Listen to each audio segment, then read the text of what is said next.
Morning, folks. How's it going? So, I live in Nebraska, and we're a farming state, obviously. And what you see behind me is a cornfield.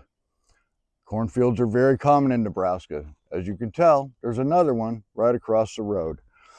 That's because that's the main product we grow here in Nebraska, that and soy. This is going to become more relevant as we go on.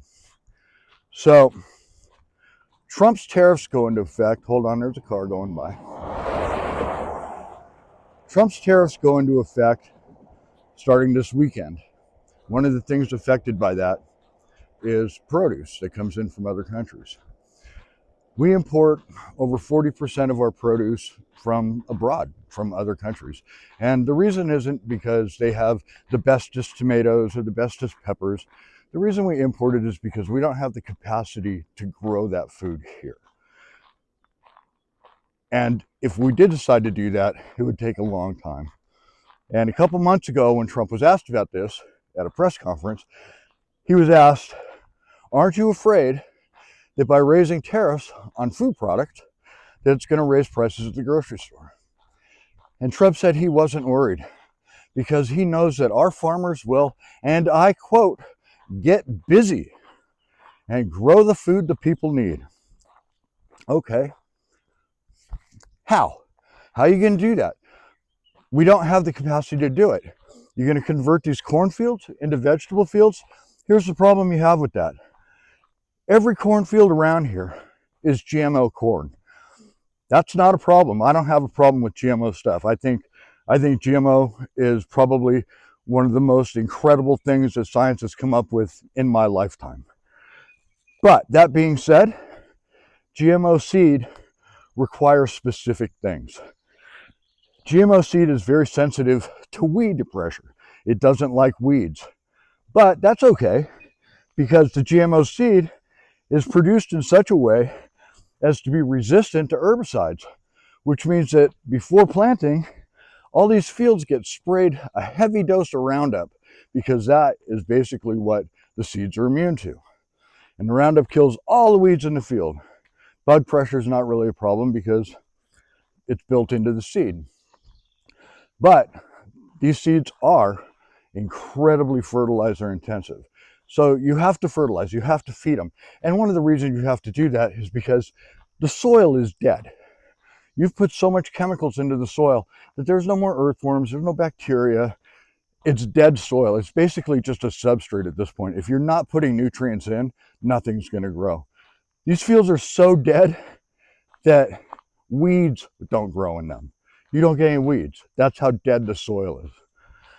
So I don't know how Trump thinks he's going to convert over to suddenly growing regular produce because tomatoes aren't GMO seed that can survive that.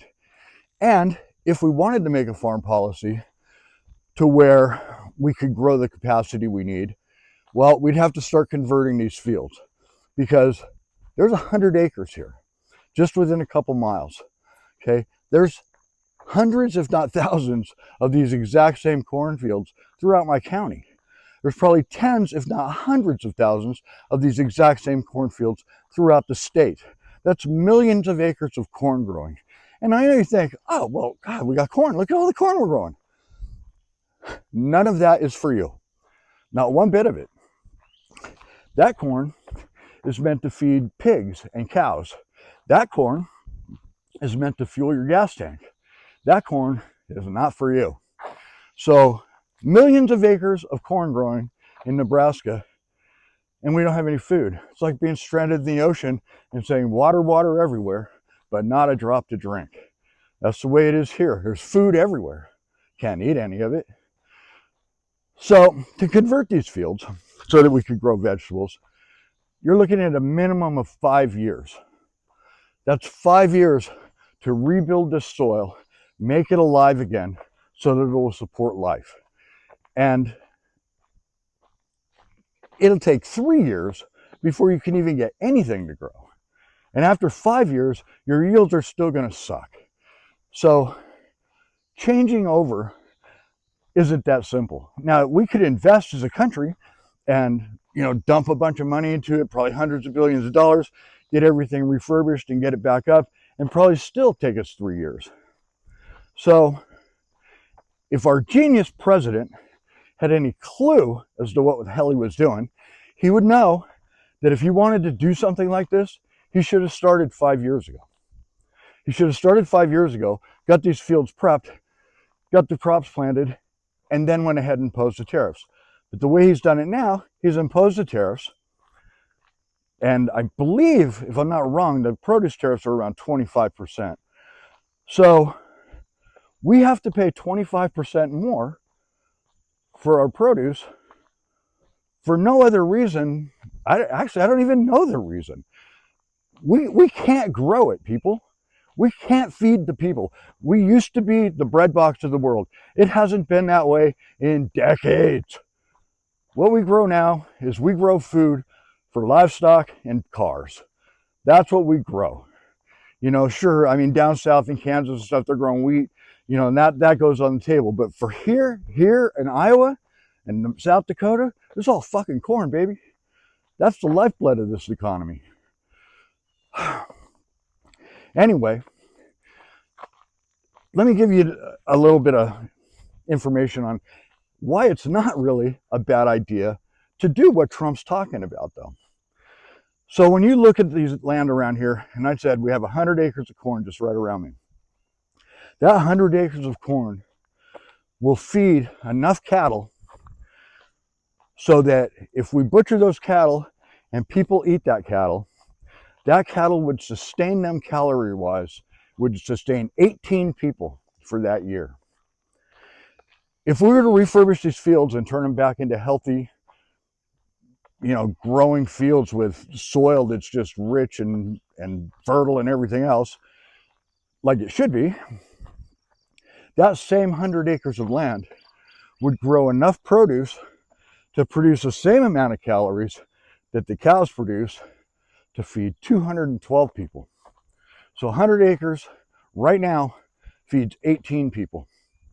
If we converted it the way Trump's talking about, it'd feed 218 people. But this is a plan that needed to be started a long time ago. It's not something that you just pop up and do. Our farm policy took decades to form, and the reason it did is because we pay subsidies. An example, there's not a lot of soy growing around here this year. I'm not sure why, but there's not a lot. And one of the things is if you have a wet summer, or a wet spring, or you have a dry spring, well, soy is a little more susceptible to the weather. So you may decide that, I don't know, man, it's been a dry spring. I don't think I'm going to plant soy because I'm not going to get the yields that I need to make the profit that I need. And that's where subsidies kick in, because that's when the government pays the farmer to not grow the soybean. You can't make enough profit? Okay, we'll just give you some money. Here you go. And soy and corn are the easiest things to do that with. That's why our subsidy policies are based around them.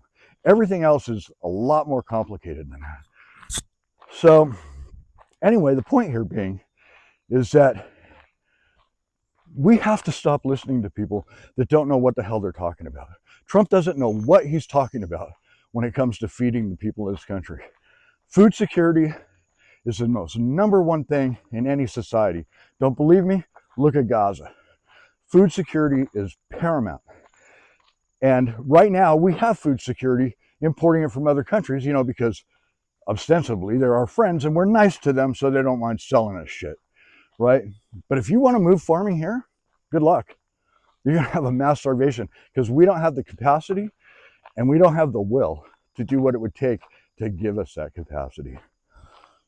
But anyway, this is just me bitching about Trump some more. So I guess maybe we'll do this again tomorrow. I'll talk to you later. Bye.